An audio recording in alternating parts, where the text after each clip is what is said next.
Afternoon, everybody. My name is Steve Lassell, and I'm the Automation and Safety Specialist for the Southeastern United States.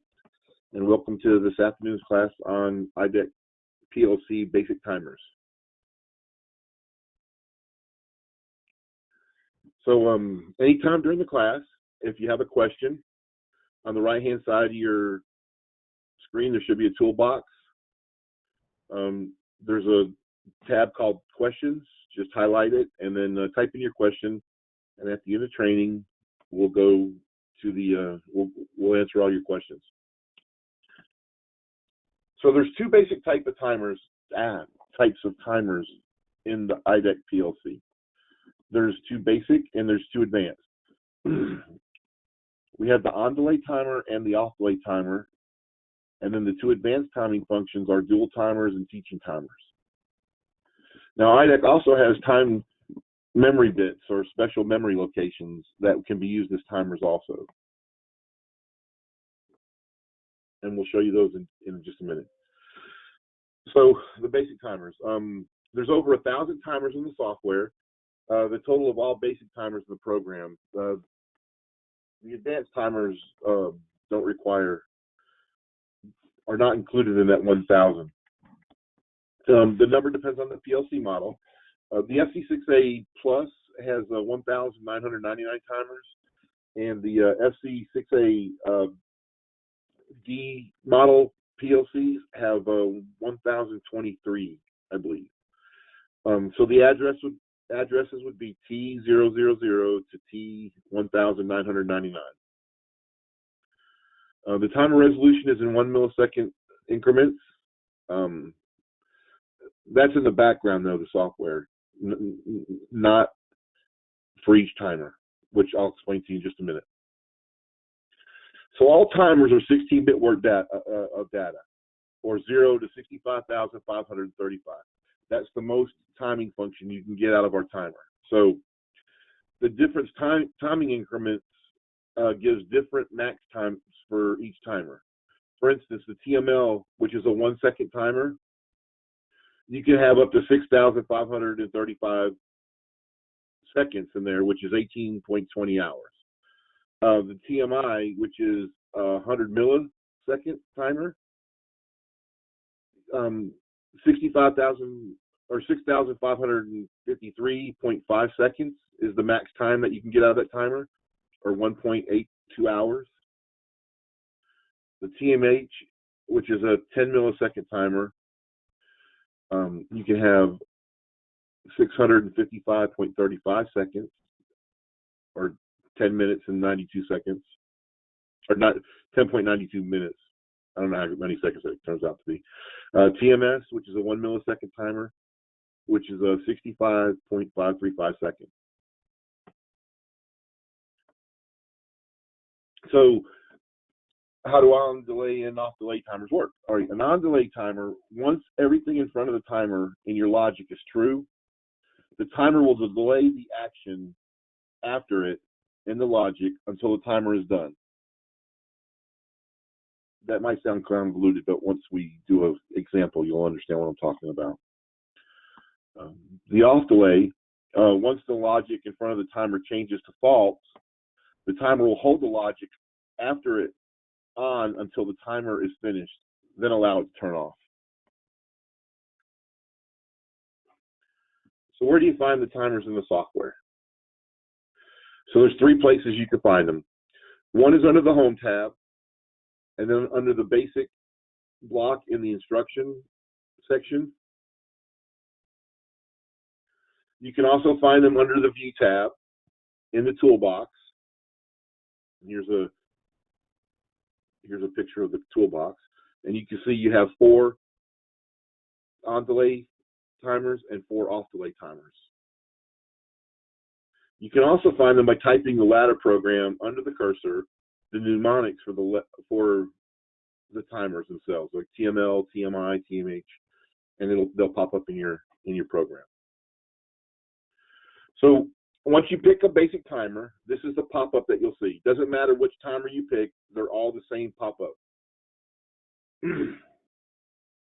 You can change any of the if you pick any of the timers, you could change it to any of the other timers inside of this box. So if you pick the TMSO, which is a 1 second off delay timer, you could change it to a 1 second on delay timer by changing the timer type up here and the delay settings down here, because you can choose off delay or on delay right here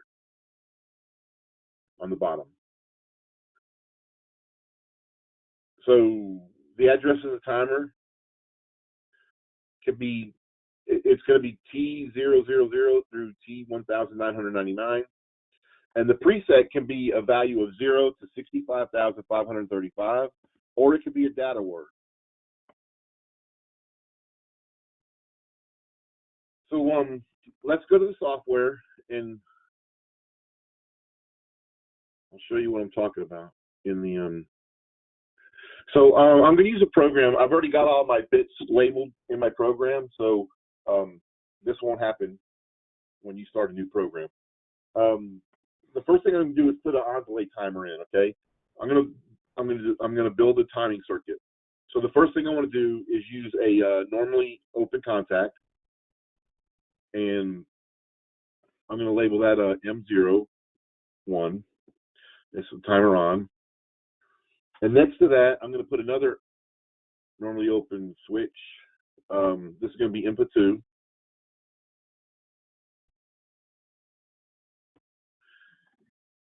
And then I'm going to put a timer in. This is my 1 second timer, a TML. So here's the timer. So right here, I could change it from a 1 second to a 1 millisecond timer to a 100 millisecond timer. I can change it from an on delay to an off delay, but I'm going to use the on delay timer. 1 second. I'm going to name my timer on delay timer T000. There's my timer address. And my preset, I'm just going to put, I could put 65,535 or any number from 0 to that number, or I could use a data word to use as my preset. I would just have to make sure there was something in D500. But in this case, I'm just going to use 3 as my preset. And then I'm going to put an output. I'm going to call this Q4, which I meant to put up here.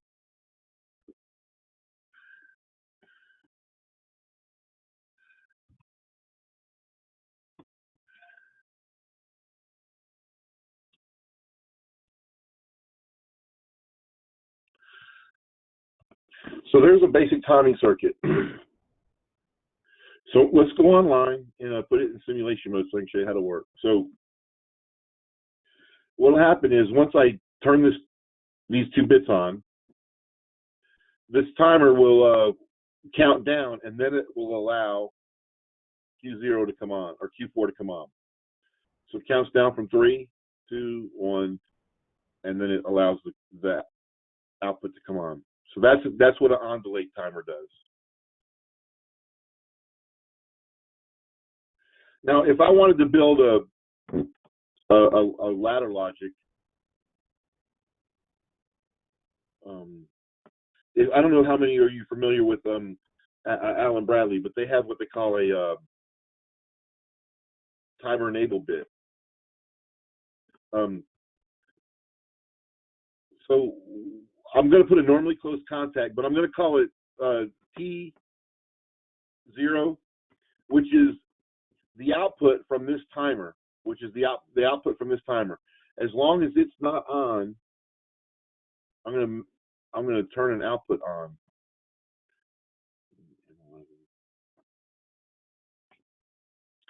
So what will happen now? As long as if everything in my logic is making my timer work, or count down, as long as I do not have that timer value, this bit will be on, the M11. As soon as the timer's finished, that's going to turn off, and M11 will turn off, but the fan will come on.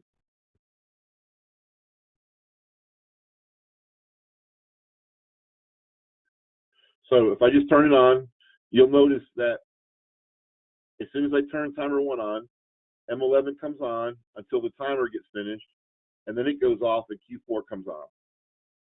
So as long as that is timing, as long as these two, everything in front of the timer is on, that bit will hold that enable bit on,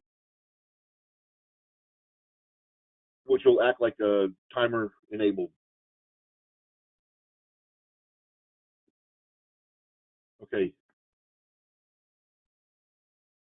So let's do an off delay timer now. So we'll take it out of simulation mode, and I'm going to put another normally open contact. I'm going to use another input.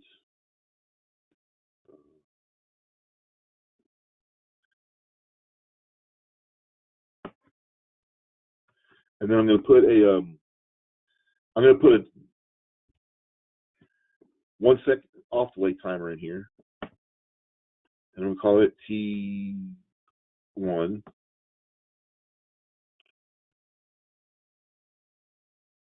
This is my off delay.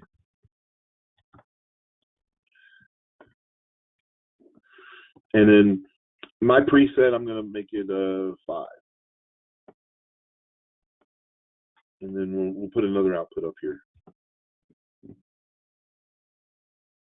we put this time we use Q5.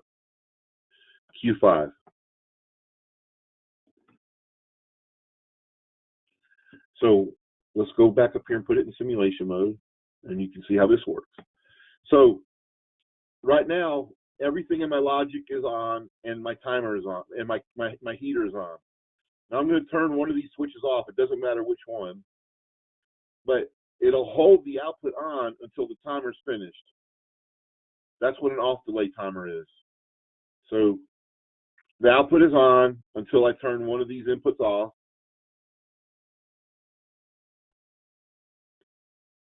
And it holds the output on until the timer's finished. So that's the difference between an on delay timer and an off delay timer. An on delay timer, when the rung is true, will stop the output from coming on until the timer's finished. And an off delay timer will hold the output on until the timer's finished.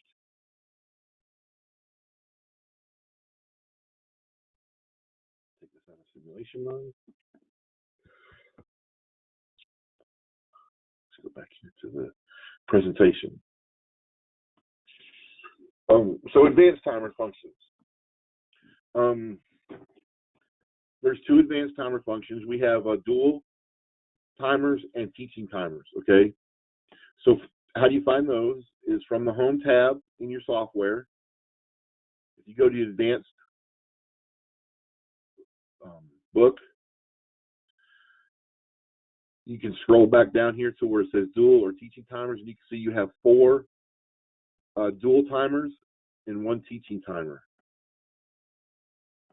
You can also find them under view in the toolbox, and then you just scroll down to where it says dual or teaching timers, and here's the there are the timers.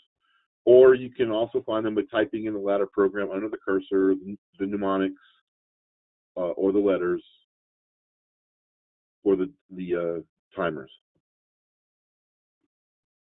So what is a dual timer? So when you open up a dual timer, it gives you an S1, an S2, a D1, and a D2. The S1 is the duration of the on time for the timer, and it could be a value between 0 and 65,535, just like the basic timers, or you can use a data word. S2 is the duration of the off time, and it could be a value between 0 and 65,535, or you can use a data word. D1 is the output controlled by the timer, and it could be a memory bit or a physical output. And D2 is the working area of the timer. It uses 2 consecutive words, and it's just a place in the software where the timer does its work. but you got to remember that it uses 2 consecutive words, and you have to define that in your software. There's a slideshow. So how does the dual timer work? So the dual timer, if S1 has a value, if you're using the 1 second timer, the DTML, if you're using a 1 second timer and S1 has a value of 2 in it, it'll be on for 2 seconds. And if S2 has a 1 in it, it will be off for 1 second. So it'll just flip back and forth as long as the rung is true. And you'll be on for 2 seconds, off for 1 second, on for 2 seconds, off for 1.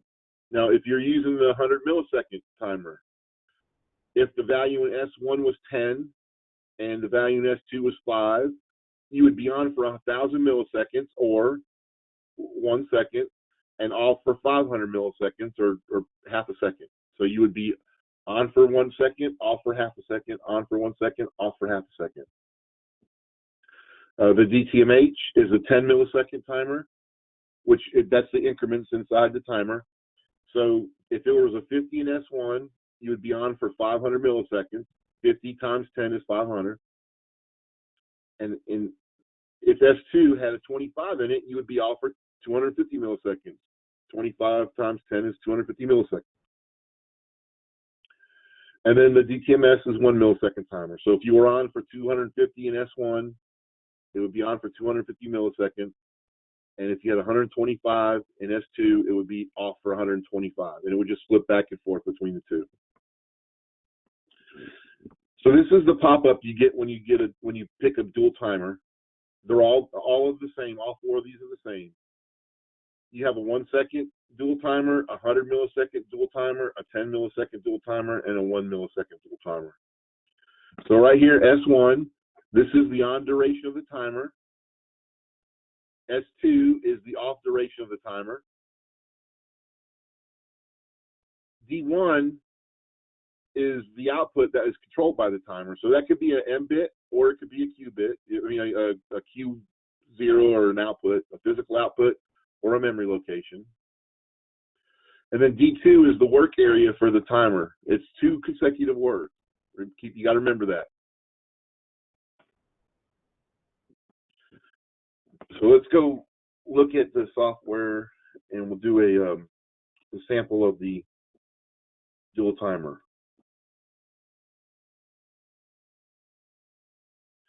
So the dual timer is very simple. I'm going to add a normally open contact here. M2. And then I'm going to,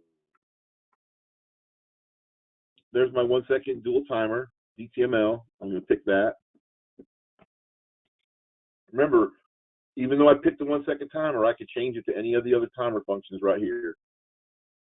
So I'll use a D100 as my on duration. I'll use D200. I'm sorry, D102 as the off duration timer. M50 as my output, controlled by the timer. And then my work area for this is I'm just going to use D106. Okay, so let's go up here and go to simulation.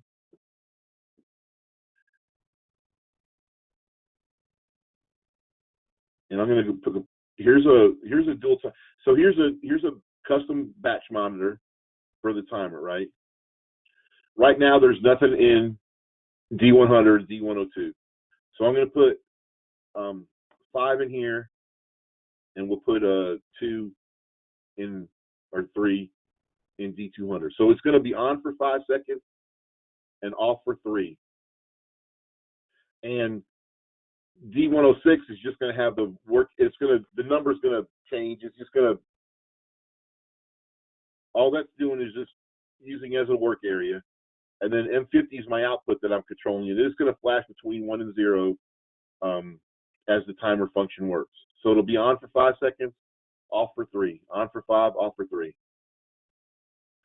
So Right now it's on, and it'll be on for 5 seconds, and then it'll change to off for 3 seconds, and then back to on for 5 seconds. And we can change this value. You know, you can use it as a flasher, on for 1 second. You can make it off for 1 second. And you can see how it flashes on and off.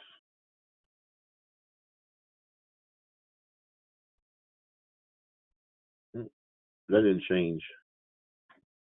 I don't. There we go. There we go. Yeah, it did. Now it's flashing on and off. For some reason, the current value didn't change up here.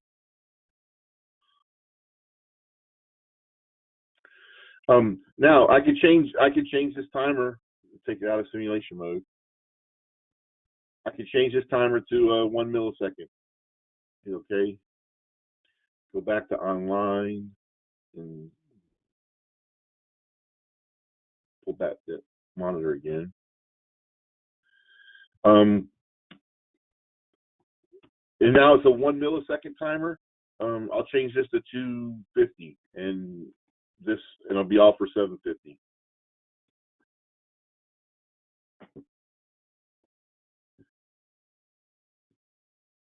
And you see it flashes on even faster. So you can change. It's completely adjustable. You can put whatever values in there you want. Like I said, you can write data words, and that's your dual timer.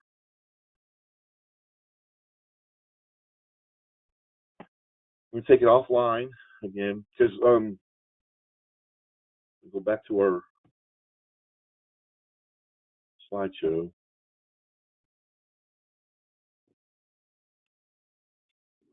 So the teaching timer, what a teaching timer does, it's just a timer function. It's you only have the one teaching timer, and it's in 100 millisecond increments. So when the timer logic rung is true, it measures the time that the logic has been on. And when the logic controlling the timer is off, the timing function stops, but the timer duration stays in the timer until it's turned on again. It's like I said, it's 100 milliseconds. So the largest value that it can count to is 6,553.5 seconds. And application for this type of timer includes, it's just measuring the length of time it takes an action to complete in your program. Let me show you how this works. So let's go back to our software.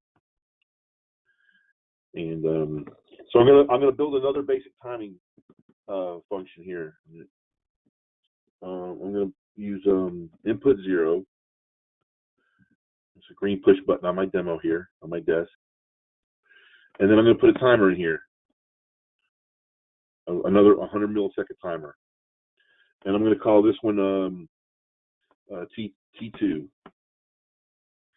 timer 2. This is, and the preset I'm gonna make D500. Okay. Now on this line below it, I'm going to put another input of, call it M6.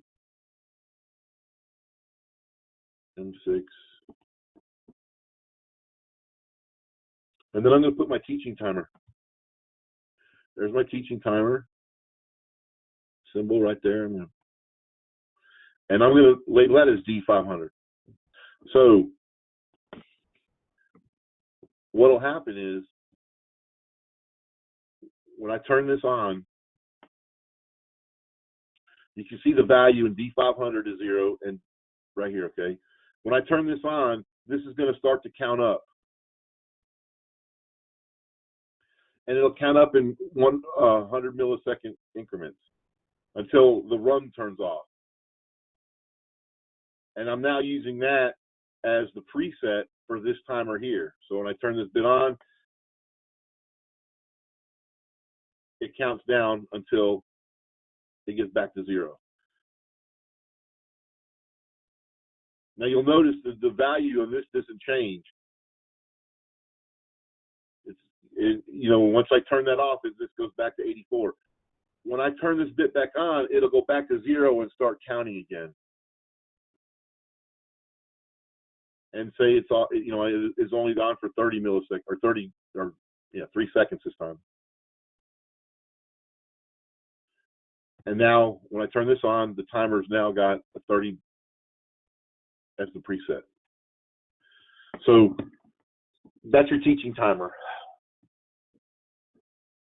Now there's one other timing function that I want to talk to you about in the software, and that's using it's using special data relays with a counter. And the reason that you might want to do this sometime is, let's take this offline and go to our configuration tab, and we go to memory backup. Now, in your internal relays, this is your memory backup. In your internal relays, I can tell it to keep all my relays, all my memory locations up to 17,497. I can keep all my shift registers. I can keep all my counters, all the data in my counters, and all my data registers up to 55,999. I can keep that information. So even if it's changing, I can keep the values that are stored in those registers. When in the timing function, is that you can't do that. So when you turn the machine off, or the rung is turned off, you lose the value. It goes back to its preset. You don't lose the preset. You just lose the current value of the timer. But in a counter, you can keep that. So I'm going to build a circuit. I'll show you what I'm talking about. I'm going to use C0. This is the output from counter. So whenever the counter's done, that output will be made, or that input will come on. I'm going to move over a few runs because I want to have some room down here. And then I'm going to add a counter, and I'm going to call it C0. And I'm preset. I'm just going to put a random number in here, 250.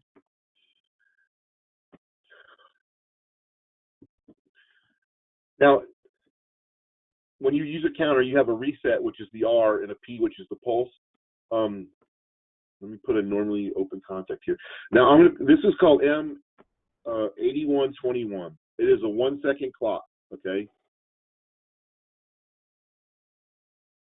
I'm going to put another bit here, M80. And then below that, I want to put another normally open contact, and I'm going to call this one M8122. This is a 100 millisecond clock. And then I'm going to put another bit over here to control it, M81. And then underneath it, I'm going to put another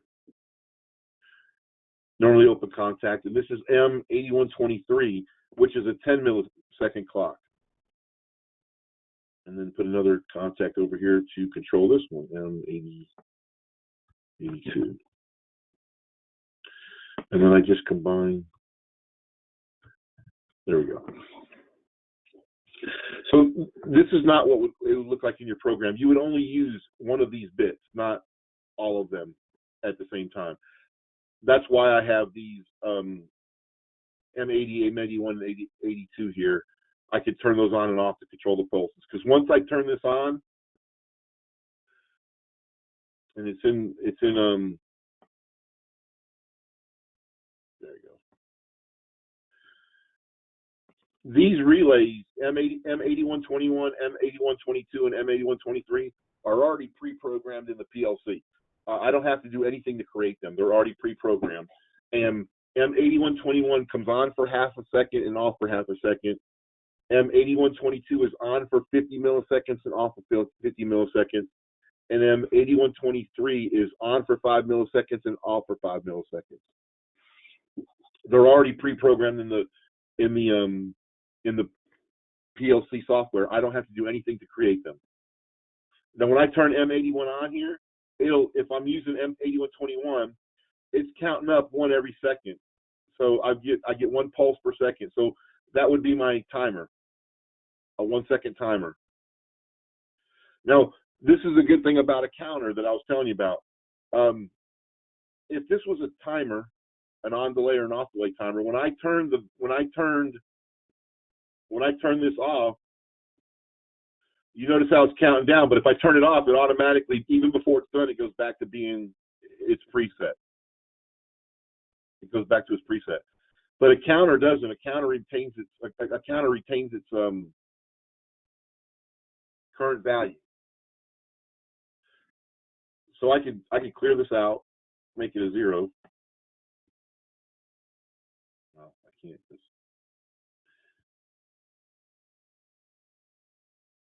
Well, when it gets to 250, it'll clear itself out. But now I can change it into a 100 millisecond clock. You notice it's moving a lot faster. And the same thing with the M8122. It's moving even faster. And when it gets to 250, it'll reset itself back to 0. Which is going too slow.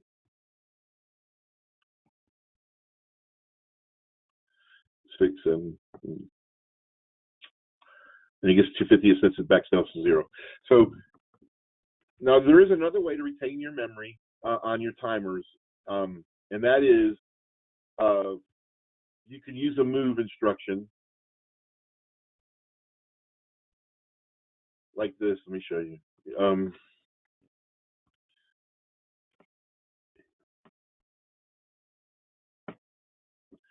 Let me take it out of simulation mode.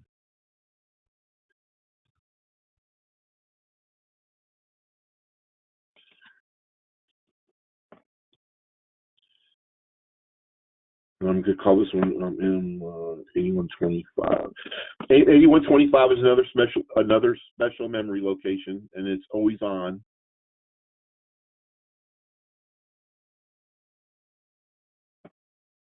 Now I can move the T1. I could move the preset from T1, or not the preset, but the current value of there. I can move that current value into a data register.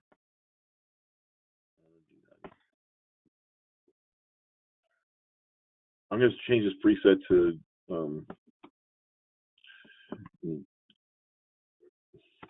75, 76. Okay, 76. Okay, so if I go to simulation mode and I turn this whatever the preset, whatever the current value of that timer is going to be moved into D90. And so even if I turn this off, well,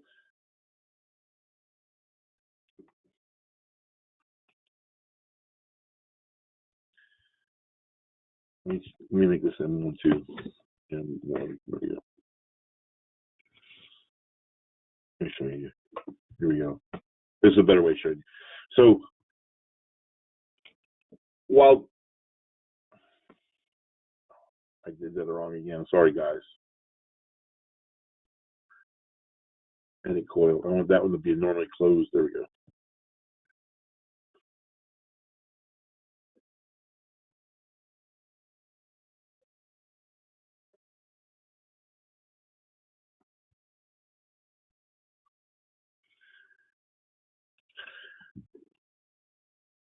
So when I turn this off,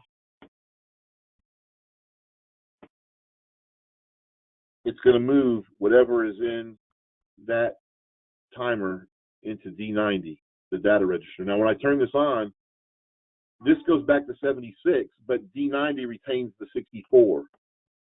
So say I lost power, or for some reason when I stopped the machine, I wanted to put that value back in that timer. I could actually move that value back into the timer preset with another move instruction, or the current value. I can move D90 back in the current value of 1, and when this timer starts up again, it would start back up at 64. Okay, so that's the end of the presentation. Let's go see if there's any questions. Let's go over here. Let's look at our questions here.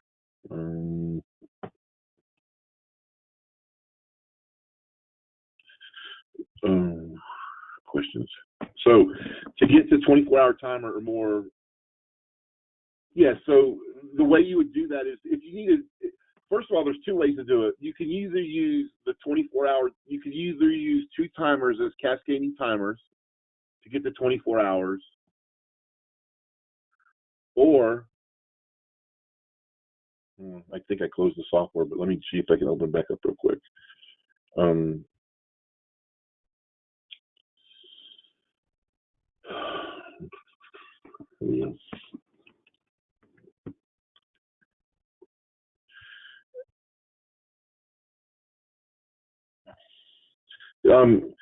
So we also have a clock timer in the PLC. As the PLC is running, it maintains its date, time, year, hour, second, and minutes. You can actually use those timer functions as a 24-hour clock.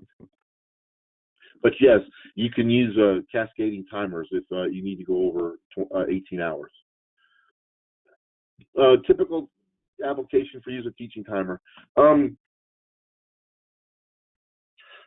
Say, for instance, a roll-up door. You measure how long it takes a roll-up door to go up and down, and you move that into a timer, and then